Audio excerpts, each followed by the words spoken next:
Para agradar o agronegócio e os caminhoneiros, o governo divulga a nova tabela do frete. Leilão do pré-sal arrecada 3,15 bilhões para a União. Ministério Público denuncia o ex-governador Cabral e outras 60 pessoas na Operação Câmbio Desliga. Mais de 1.000 cidades correm risco de ter surto de dengue, zika e chikungunya. Mulheres são maioria no gabinete do novo governo espanhol. Um grupo de adolescentes salva um casal de idosos que capotou o carro nos Estados Unidos. Às vésperas da viagem para Viena, a seleção volta a treinar no CT do Tottenham, em Londres. Milagre no Mato Grosso. Uma bebê é resgatada com vida depois de ficar enterrada por mais de 6 horas. Agora, no Jornal das 22.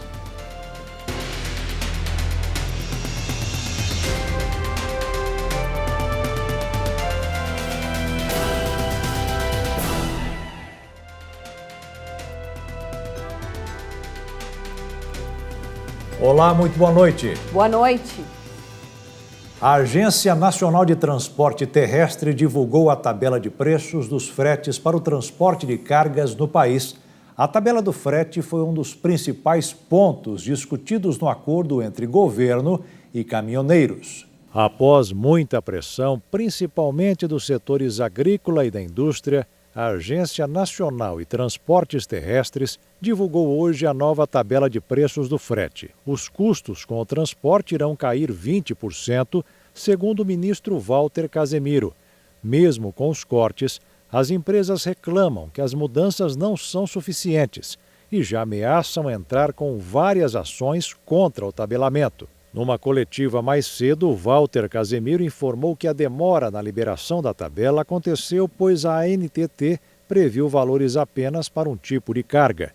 A nova tabela determina os preços de acordo com a quantidade de eixos, tipo de caminhão e valor de quilômetros por eixo. Essa tabela conseguiu normalizar o valor do frete próximo ao que já vinha sendo aplicado no mercado.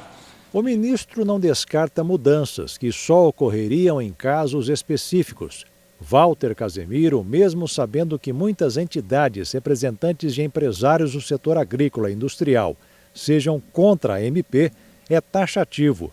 O governo vai defender a MP na Justiça. O governo cumpriu o que está na medida provisória, que era apresentar uma tabela em 5 dias. Claro, tem uma metodologia, tá? Isso foi feito de uma forma técnica pelos técnicos da NTT e agora com a participação do setor produtivo, do setor de transporte, a gente vai fazer a complementariedade para poder adequar essa tabela a todos os casos, excepcionalidades que o setor de transporte e de fretes tem. O dia hoje foi de mais impasses no governo. Enquanto a ANTT se preparava para divulgar a tabela de preços do frete, ministros e empresários do setor agrícola discordavam sobre o tema. Enquanto isso, continuam as fiscalizações em postos de combustíveis em todo o país para saber se o valor de 46 centavos já foi repassado para o preço do diesel. Nesta quinta-feira, as atenções estavam voltadas para a publicação pela Agência Nacional de Transportes Terrestres da nova tabela do preço mínimo do frete. A tabela, definida às pressas pelo governo para interromper a greve na semana passada, é considerada a maior vitória dos caminhoneiros nos últimos tempos, mas tem recebido críticas do empresariado, principalmente de representantes do agronegócio. Eles alegam que há fretes que subiram 140%. E mais, a medida provisória estabeleceu que se um caminhão for contratado para levar a carga até o local e de lá tiver de voltar sem carregamento, quem paga é o produtor. A Confederação da Agricultura e Pecuária do Brasil fez uma simulação com a tabela da ANTT. O custo para o produtor de Sorriso, no Mato Grosso, enviar 38 toneladas de mercadorias em um caminhão para o Porto de Santos, em São Paulo, é de R$ 16.600. Se o caminhão voltar vazio, sobe para 24.200. Para a CNA, esse aumento exagerado no frete vai ter que ser repassado para o consumidor. Nós vamos ter aumento de tudo, desde horticultura até carne, até leite, tudo ia ter um aumento. Então, isso é que eu acho que tem de prevalecer o bom senso. A CNI, Confederação Nacional da Indústria, chegou a ameaçar entrar na justiça contra a alta nos preços. A Fiesp, Federação das Indústrias do Estado de São Paulo, disse que entrará com um mandado de segurança para que seus associados não tenham de cumprir a portaria da ANTT. E veio crítica até de dentro do próprio governo. O ministro da Agricultura, Blário Maggi, que é empresário e produtor de soja, disse que a tabela de preço do frete dobrou e ficou fora de qualquer padrão. Para vocês terem uma ideia, o mesmo transporte que você gastava, vamos botar a conta redonda, R$5.000 para levar a mercadoria do ponto A para o ponto B, na nova tabela está custando 13, 14. Quer dizer, não há possibilidade de você ter um frete tão caro assim. Já os caminhoneiros, que souberam ontem em reunião com o governo que a tabela será revista, dizem que são obrigados a levar carga por qualquer valor para sobreviver e que não abrem mão do tabelamento. Essa questão do tabelamento e frete é a consagração e a organização de uma distorção do setor de transporte rodoviário de carga no país. Após o encontro, o ministro dos Transportes admitiu que houve erro e que o mesmo cálculo foi usado para tamanhos diferentes de caminhões e que os valores vão mudar. Disse ainda que o acordo continua porque o governo está cumprindo o que prometeu e que não houve ameaça por parte dos caminhoneiros. Tem mudança no preço porque você vai contemplar outros tipos de caminhão nessa tabela. Não há constrangimento porque o governo vem cumprindo com todos os compromissos que foram feitos com a classe dos caminhoneiros. No início da tarde, a Agência Nacional de Transportes Terrestres informou que foi notificada de uma liminar da Justiça Federal do Rio Grande do Norte, suspendendo a tabela para 2 empresas de Mossoró. A agência está avaliando a abrangência da medida. A Advocacia Geral da União disse que vai recorrer assim que for notificada. A ANTT afirmou que a liminar não vai suspender as discussões sobre os ajustes nos valores da tabela. Mas não é só a tabela de preço mínimo para os fretes que não emplacou no acordo fechado com os caminhoneiros. Outra questão é o desconto de 46 centavos no litro do diesel que não está chegando nas bombas. Segundo o ministro Eliseu Padilha, o repasse do desconto irá demorar um pouco mais, pois depende de um ajuste no ICMS cobrado pelos estados. Do dia 15, 16 de junho a 30 de junho já vai ter uma nova projeção e aí sim, presumo, todos os postos com os 46 centavos na bomba. Enquanto isso, a fiscalização continua. Até agora, 2.329 postos de combustíveis receberam a visita de fiscais do PROCON para verificar o repasse. Desses, 2.035 foram autuados ou orientados a se adequarem às novas normas. Os postos deverão deixar visível em faixas, placas ou cartazes o desconto dado no diesel. Nesta quarta-feira, o ministro do Supremo Tribunal Federal, Marco Aurélio Mello, determinou que o Supremo Tribunal de Justiça analise uma ação da importadora de combustíveis Brasil-China. A empresa quer que o governo conceda às importadoras o subsídio de 30 centavos por litro de diesel, como fez com a Petrobras. A Brasil-China alega que segue os valores do mercado internacional e que o subsídio dado à Petrobras configura uma concorrência desleal. O governo está comemorando o resultado do leilão de 3 áreas do pré-sal. É a garantia de mais recursos para os cofres públicos. O presidente da Agência Nacional de Petróleo aproveitou o evento para explicar uma consulta pública que a ANP abriu para discutir os reajustes dos preços dos combustíveis. E a Petrobras assumiu que poderá rever a fórmula utilizada para definir os valores dos produtos. Manifestantes protestaram contra a venda de campos de petróleo para companhias estrangeiras. Eles estão vendendo a preço de banana, algo que é milionário. Isso aí são milhões e milhões que a gente tem dentro do nosso país, dentro do pré-sal, e eles estão pegando e vendendo a um preço qualquer. 4 áreas de exploração foram colocadas à disposição do mercado. A disputa atraiu as maiores petroleiras mundiais e foi marcada pela derrota da Petrobras em um campo. Dos 4 blocos ofertados, 3 foram arrematados, garantindo mais de 3 bilhões de reais para os cofres públicos. A avaliação muito positiva, somos operadores nas 3 áreas, temos um longo histórico de relacionamento com as empresas das quais a gente vai participar, dos consórcios, então assim, estamos extremamente satisfeitos. O leilão também foi marcado por explicações do governo. O presidente da ANP falou sobre uma consulta pública que a agência está realizando sobre os preços dos combustíveis e negou que o governo esteja pensando em intervir no setor. Não há intervenção, não haverá e ninguém pensa em intervir em nada.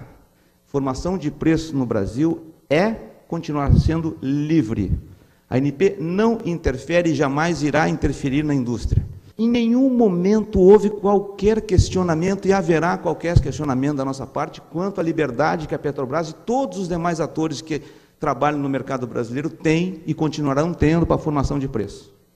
O que nós estamos discutindo é por quê houve uma manifestação de descontentamento da sociedade com a periodicidade do repasse dos reajustes para os consumidores, através de uma consulta pública que estamos conduzindo na ANP, se há conveniência de estabelecermos alguma coisa diferente. Não há nenhuma intenção intervencionista. Não faz parte do nosso papel. Não acreditamos nisso. Porque a ideologia é fundamental para que nós possamos viver numa sociedade livre. É fundamental, por exemplo, para que nós acreditemos que as empresas têm liberdade de ter a definição da sua política de preço. E é fundamental para que nós acreditemos e pratiquemos o valor de garantir segurança jurídica, regras claras, bem definidas, previsíveis, para que as pessoas se sintam seguras na sua atividade individual como na sua atividade coletiva. Mesmo o governo negando a possibilidade de intervenção, o novo presidente da Petrobras diz que a companhia pode rever a política de preços após a consulta da ANP. A Petrobras hoje, ela pratica o reajuste diário, no caso específico da gasolina, dentro da política, dentro da atuação comercial que tem hoje. Apenas após o resultado da consulta do qual nós vamos contribuir, dentro desses pilares que foram já fixados e estabelecidos, que me parece o mais correto, que é o pilar da liberdade e o pilar da competição, a companhia vai voltar a discutir de novo, mas não tem nenhuma decisão, porque a gente não sabe o resultado final da consulta. Ontem, o Superior Tribunal de Justiça determinou que, a partir de agora, devedores podem ter a carteira de motorista suspensa. No interior de São Paulo, um homem teve a CNH apreendida devido a um débito com uma escola. Mais de 60 milhões de brasileiros estão endividados, segundo o SPC. Segundo um especialista ouvido por nossa reportagem, a tendência é que esse tipo de decisão, que se baseia no Código de Processo Civil, seja cada vez mais comum nos tribunais brasileiros. Carteira Nacional de Habilitação. Quanto vale esse documento? Para um morador da cidade de Sumaré, no interior de São Paulo, a CNH virou garantia para o pagamento de uma dívida de quase 17 mil reais. A ação foi movida por uma escola, da qual o homem é devedor. E a decisão de apreender o documento foi do Superior Tribunal de Justiça, o STJ. A medida se baseia no Código de Processo Civil.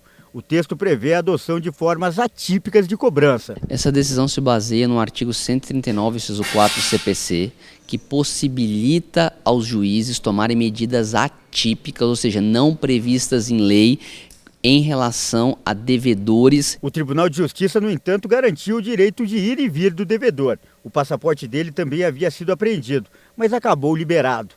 Mesmo assim, o advogado afirma que o Código Civil pode ser uma espécie de carta branca para a Justiça pressionar os devedores a saldarem seus débitos. Possibilita, por exemplo, a proibição de um fanático por futebol comparecer no estádio. Será que isso não é possível, já que ele está gastando dinheiro ao invés de pagar o seu credor?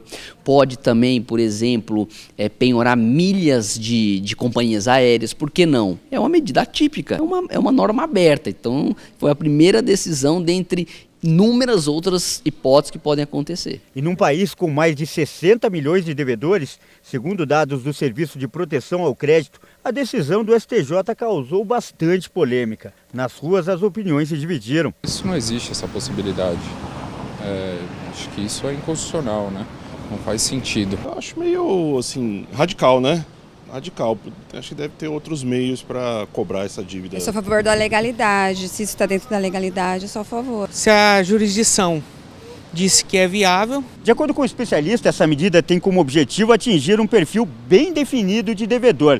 São aquelas pessoas que apresentam comportamento de má fé, ou seja, elas declaram para a justiça que não possuem bens, contas bancárias e nada para dar como garantia da dívida. Mas, por outro lado, continuam levando uma vida de alto padrão, de ostentação até.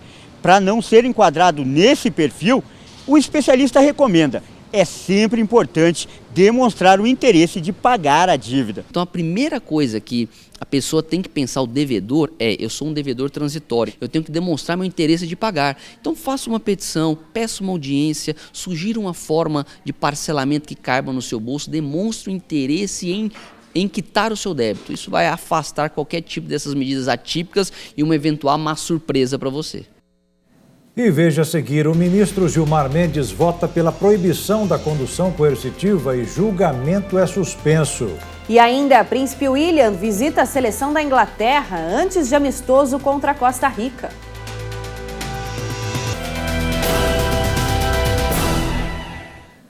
O ministro Gilmar Mendes, do Supremo Tribunal Federal, votou nesta quinta-feira para derrubar a possibilidade de conduções coercitivas para a realização de interrogatórios. Depois do voto do relator, o Supremo decidiu suspender o julgamento e retomar na próxima quarta, dia 13. Ainda faltam os votos dos outros 10 ministros. O vice-procurador-geral da República, Luciano Maris Maia, considerou a medida constitucional, mas defendeu a necessidade de mudanças nos modos da condução coercitiva. É possível guardar compatibilidade entre a possibilidade do poder geral de cautela do magistrado com a condução coercitiva. Cessemos o espetáculo, asseguremos a presença do advogado, realizemos como está no estrito limite da lei as possibilidades de uma condução coercitiva. Respeite-se e assegure-se a presunção de inocência, respeite-se e assegure-se o direito de não provar contra si, respeite-se e assegure-se o direito ao silêncio. O que viola a Constituição, como mencionado da tribuna, são os moldes em que muitas vezes são realizadas. Relator de ações apresentadas pelo PT e pela Ordem dos Advogados do Brasil, a OAB, o ministro Gilmar Mendes entende que o artigo do Código de Processo Penal que permite as conduções é incompatível com a Constituição. Estão em julgamento duas ações que afirmam que a condução fere o direito da pessoa de não se autoincriminar previsto na Constituição. O instrumento foi utilizado pela Operação Lava Jato em diversas ocasiões, entre as quais para ouvir o ex-presidente Luiz Inácio Lula da Silva em 2016. Em caráter de liminar, a condução coercitiva para suspeitos e acusados está suspensa por decisão de Gilmar Mendes desde dezembro do ano passado. Faticamente, este elemento de surpresa, apanhar alguém às 6 horas da manhã em sua casa e dizer, com este enorme aparato, em geral acompanhado pelas redes de televisão, leva faticamente à supressão, talvez a quase impossibilidade, ou até impossibilidade, de ter ao seu lado o defensor. Nenhuma dúvida, portanto, quanto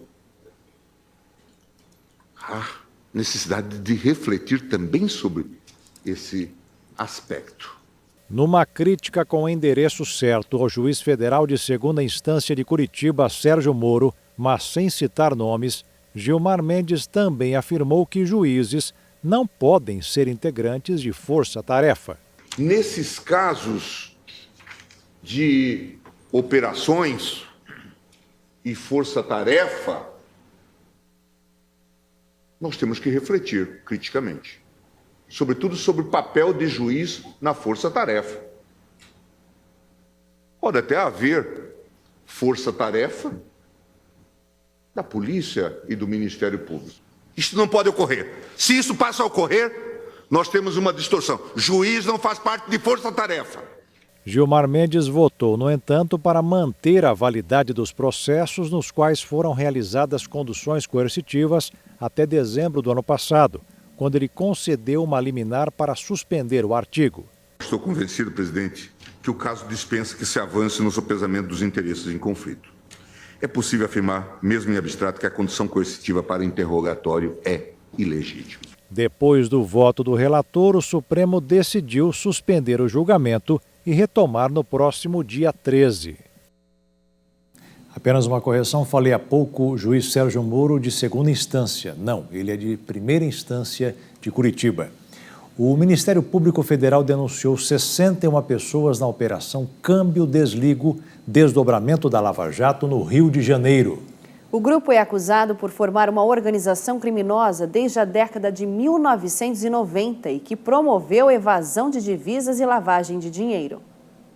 O ex-governador Sérgio Cabral e o doleiro Dário Masser, apontado como o doleiro dos doleiros, estão entre os denunciados. No mês passado, a Operação Câmbio-Desligo prendeu 30 pessoas em 4 estados. Os alvos eram suspeitos de movimentarem 1 bilhão e 600 milhões de reais em 52 países. Os suspeitos integravam um sistema chamado Bank Drop, no qual doleiros enviavam recursos ao exterior através de uma ação conhecida como dólar cabo. Trata-se de um sistema que envolve depósitos em contas em diferentes países, mas o dinheiro não é rastreável pelo Banco Central. As pessoas recebem no Brasil e compensam em contas no exterior. Por não haver remessa, muito menos registro, o montante escapa das autoridades e dos impostos. Os procuradores sustentam que a rede operava na lavagem de dinheiro para diversas organizações criminosas, inclusive a que o ex-governador Sérgio Cabral foi condenado por liderar o grupo. Cabral já foi denunciado 23 vezes pela Lava Jato. Ele nega envolvimento no esquema. O governo do socialista Pedro Sánchez tomou posse hoje na Espanha. Esta é a equipe mais feminina da história do país, com 11 mulheres e 6 homens. Depois de chegar à chefia do governo na semana passada por causa da queda do conservador Mariano Rajoy, Pedro Sánchez, de 46 anos e sem experiência no poder, nomeou mais mulheres em seu ministério. São 11 mulheres e 6 homens. Este governo está comprometido com a igualdade. Vocês ouviram eu dizer que em muitas ocasiões a Espanha mudou em 8 de março. Houve um antes e depois em nosso país com as mobilizações feministas e o novo governo é um verdadeiro reflexo desse movimento. O novo ministério é cheio de figuras pró-europeias, como o ex-presidente do Parlamento Europeu, Josep Borrell, para assuntos exteriores, e a diretora orçamentária da União Europeia, Nadia Calvinho, para a economia. Ele também nomeou o primeiro astronauta espanhol, Pedro Duque, para a pasta da ciência. O presidente Donald Trump afirmou hoje que está tudo pronto para a cúpula da próxima semana com o líder da Coreia do Norte, Kim Jong-un. O presidente americano Donald Trump recebeu nesta quinta-feira na Casa Branca o primeiro-ministro japonês Shinzo Abe. Durante o encontro, ele garantiu que tudo estava pronto para a cúpula da próxima semana com o líder da Coreia do Norte, Kim Jong-un. Trump e o norte-coreano se encontram no dia 12 de junho em Singapura para debater principalmente a questão nuclear. O nosso encontro da semana que vem deve ser muito frutífero, vai ser muito emocionante. Acho que vamos conhecer um monte de gente que nosso país nunca pôde conhecer. Esse é um evento que deveria ter sido organizado muitos anos atrás. A reunião chegou a ser cancelada depois que funcionários do governo americano falaram em usar o modelo líbio com o país oriental. No país africano, o líder Muammar Gaddafi aceitou abrir mão do programa nuclear, mas acabou morto anos depois, após ser deposto por rebeldes e militantes apoiados pela OTAN. E veja a seguir, a Receita libera amanhã consulta ao primeiro lote de restituição do imposto de renda. E ainda, grupo de adolescentes salva idosos presos em carro capotado nos Estados Unidos.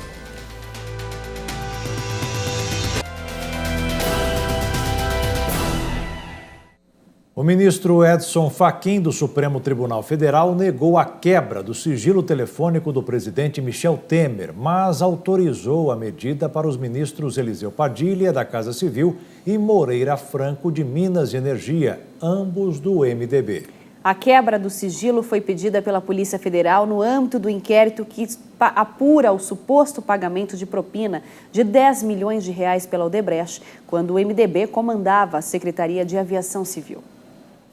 Em parecer ao Supremo, a Procuradora-Geral da República, Raquel Dodge, defendeu a quebra de sigilo somente para os ministros, se posicionando contra a medida no caso de Temer.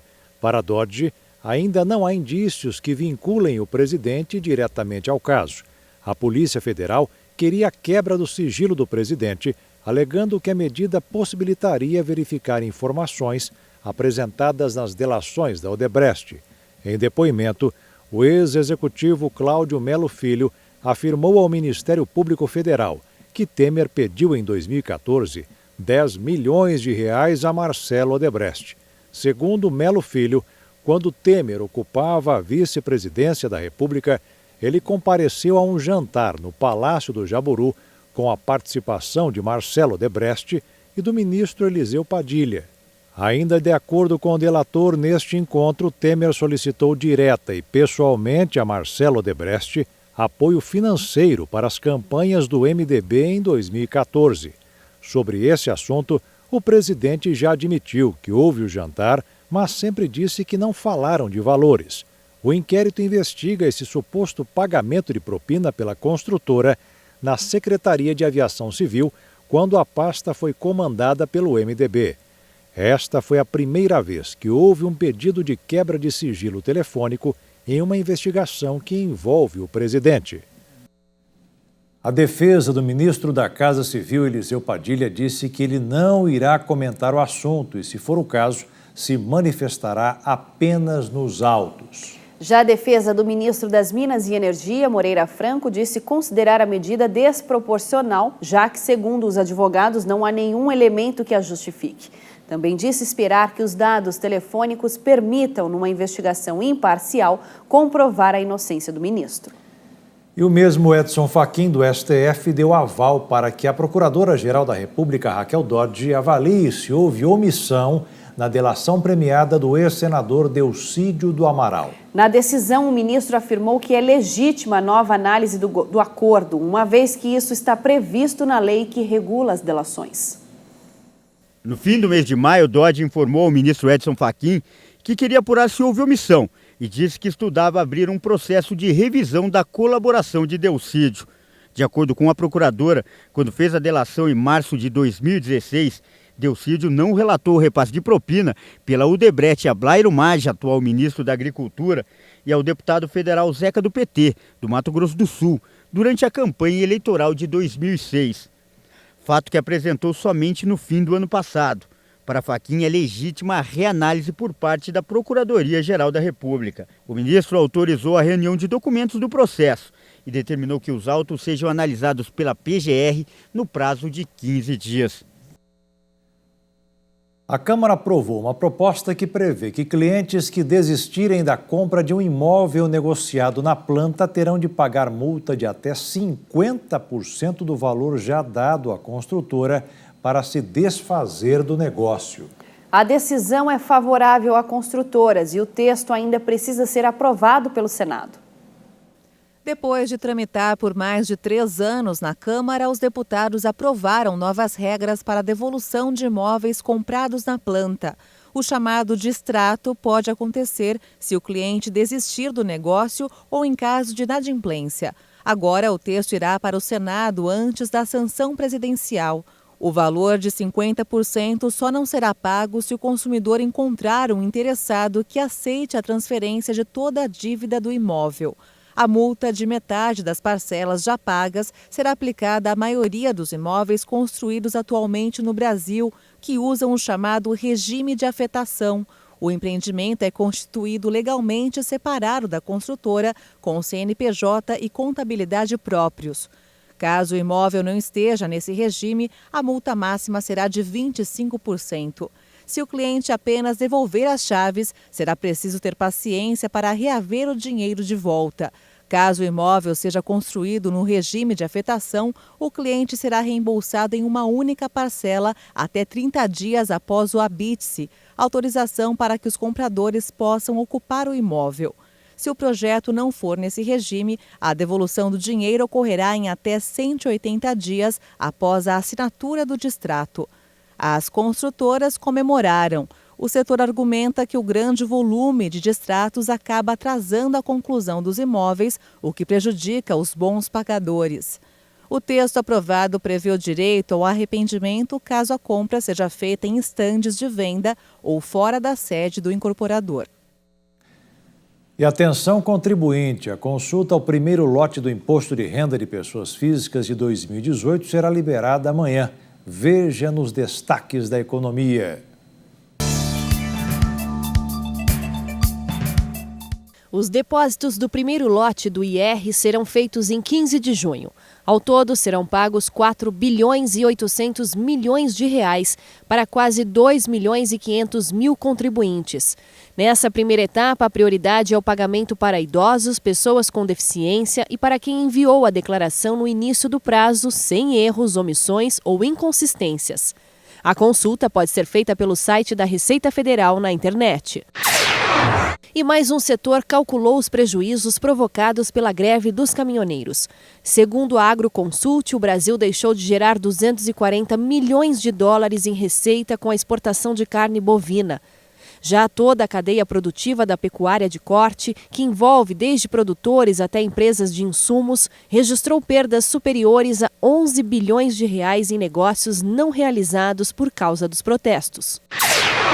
O governo está intensificando a fiscalização para verificar o repasse do desconto de 46 centavos no litro do diesel. Até agora, 2.035 postos de combustíveis já foram autuados ou orientados a se adequarem às novas normas.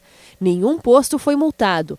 De acordo com uma portaria do Ministério da Justiça, os postos deverão deixar visível em faixas, placas ou cartazes o desconto dado no combustível. No mercado financeiro, o dólar fechou em alta nesta quinta-feira. A moeda norte-americana subiu 2,28% e encerrou o dia cotada a R$ 3,926 na venda. Em tempos de dinheiro curto, tem gente que está aproveitando as compras do cartão de crédito para conseguir produtos e viagens sem pagar nada. É que as compras podem ser convertidas em pontos e milhas aéreas. Vamos ver. O celular que a Tamires usa foi comprado pela internet. O mesmo aconteceu com a geladeira, uma promoção que não dava desconto no preço, mas ajudava a acumular mais pontos rapidamente. Eu comprei ela numa promoção que a cada R$1 gasto você ganhava 10 pontos. E aí você pensa, né? Óbvio que eu vou trocar as coisas de casa quando tiverem as promoções. Além das compras promocionais, a Tamires tem outras estratégias para acumular mais pontos. Faz tudo o que pode com o cartão de crédito. E qual foi a estratégia que vocês adotaram, que vocês perceberam que mais funcionou para acumular milhas? Que mais concentrar tudo no cartão. Assim, a gente não usa débito, praticamente. Tem alguns aplicativos hoje em dia, por exemplo, que você pede para a pessoa ir sacar o dinheiro para você e você paga o aplicativo com o cartão. Até sacar o dinheiro já dá para você ganhar milhas hoje em dia. Esforço que tem rendido bons resultados. Que lugares que você já foi? Os últimos que eu fui para Nova York agora esse ano. Ano passado também eu estive em Nova York, mas a gente já foi para Miami, já fomos para Itália, já fomos para Califórnia com milhas também. Sem tirar R$1 do bolso? Para passagem, nada. Só a taxa de embarque, né? Que aí não tem milhas que pague. A Pupi descobriu o mundo das milhas há mais de 20 anos. Já perdeu a conta de quantas viagens fez só com o acúmulo de pontos. Algumas delas em classe executiva. Ou eu uso para pegar uma passagem, ou eu uso para pegar um upgrade, então eu compro uma turista e viajo de executiva, que é tudo de bom, vamos combinar. Ou eu pago a tarifa de hotel, que também dá para você pagar. E aí, em contrapartida, todas essas coisas também tem programa de milhagem, que você pode concentrar num programa só. A emissão de milhas no Brasil tem crescido a cada ano. Em 2017, foram emitidos mais de 250 bilhões de pontos, um crescimento de quase 28% em relação ao ano anterior. A emissão de passagens aéreas tem sido o maior destino dessas milhas. 85% do resgate ele é feito em passagens aéreas. Mas não quer dizer que só tem passagem aérea para ser resgatado. Hoje nós temos diversos produtos, né? Então tem produtos de casa, tem eletrônicos, você pode resgatar até hotéis e até mesmo ingressos para shows. A maioria dos cartões de crédito oferece em média de 1 a 3 pontos para cada dólar gasto na fatura. Segundo o diretor comercial de turismo, é possível encontrar trechos aéreos nacionais a partir de 6 mil pontos.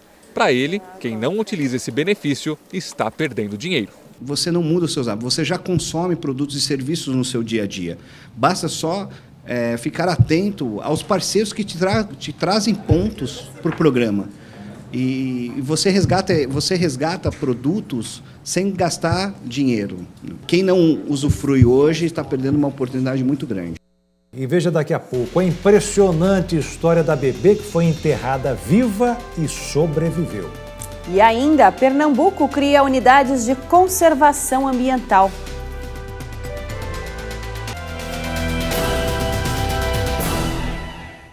O mosquito que provoca a dengue não dá sossego. Mais de 1.000 cidades brasileiras têm um alto índice de concentração do mosquito, que é uma ameaça às pessoas. Os dados são do Ministério da Saúde. O mosquito Aedes aegypti deixa 1 a cada 4 municípios do país sob risco de novos surtos de dengue, zika e chikungunya.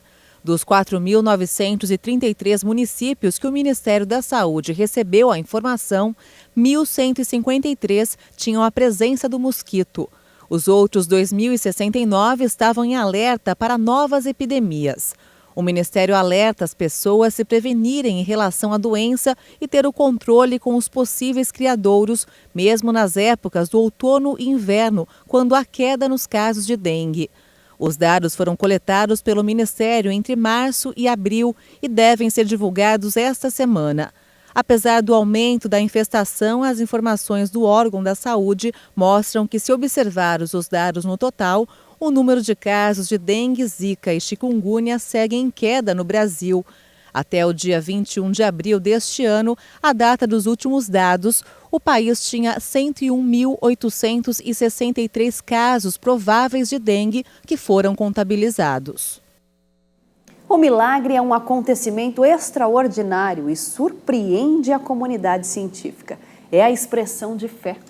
E um verdadeiro milagre aconteceu na cidade de Canarana, no Mato Grosso. A polícia resgatou uma bebê que foi enterrada viva em uma aldeia indígena. Olha só que impressionante. Os policiais estavam retirando o suposto corpo da cova quando ouviram o choro. Chama a ambulância. Chama a ambulância aí. Chama a ambulância. Já avisa o hospital. A indiazinha foi resgatada e encaminhada para o hospital. A bisavó contou para os policiais que achou que a pequena estivesse morta e por isso a enterrou. A criança ficou na cova por mais de 6 horas, sem ar e em condições totalmente adversas. Os médicos disseram que nunca haviam visto um caso semelhante e a explicação para esse verdadeiro milagre seria uma intervenção divina. O estado de saúde da bebê é estável e os médicos aguardam os resultados de diversos exames. A bisavó que enterrou a criança foi presa e deve responder pelo crime de tentativa de homicídio. Já a mãe da criança, que é uma adolescente de 15 anos, e a avó também serão investigadas. E agora vamos para Pernambuco. O estado está criando unidades de conservação ambiental. Será investido R$1 milhão no projeto.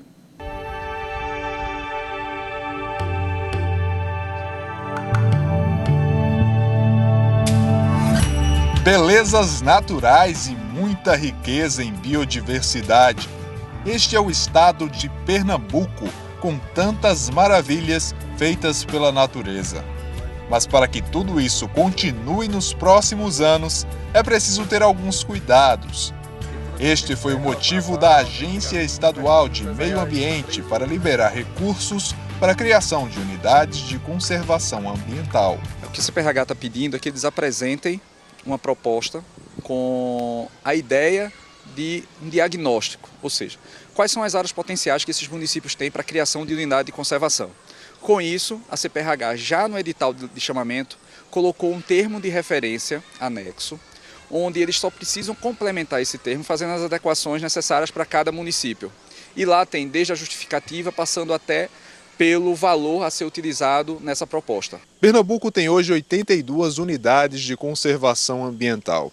Essas áreas são cuidadas pelo governo federal e também pelo governo de Pernambuco. A ideia agora é chamar os municípios para este trabalho de preservação da natureza. R$1 milhão vão ser investidos em projetos dos municípios para criar as unidades de conservação ambiental. O que é uma unidade de conservação? É um território protegido, que pode ser tanto de proteção integral ou de uso sustentável, conforme a legislação federal e estadual.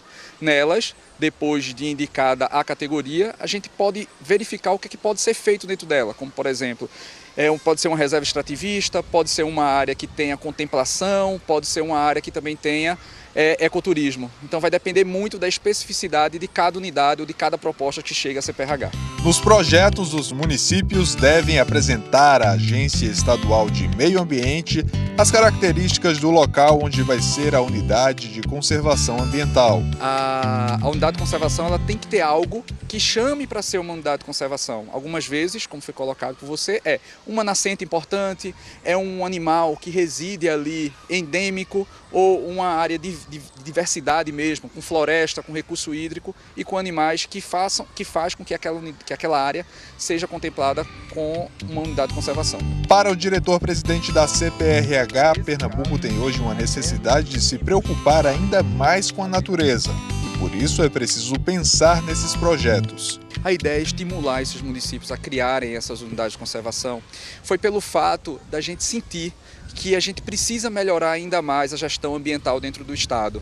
E os municípios que estão na ponta são atores fundamentais nesse processo. Então a ideia é que a gente consiga fomentar essas unidades de conservação com uma ênfase maior na gestão municipal. Então os municípios terão, na verdade, autonomia para administrar essas unidades de conservação. Como sabemos que o caixa é apertado do município, a ideia do Estado foi ajudar no diagnóstico e posteriormente, quem sabe, ajudar na própria criação, com a elaboração dos planos de manejo e constituição dos conselhos gestores. Ainda segundo a CPRH, a fiscalização das novas unidades de conservação ambiental deverá ser feita pelos municípios. A CPRH destaca a importância de fiscalizar com frequência essas áreas para que não haja prejuízos ao meio ambiente.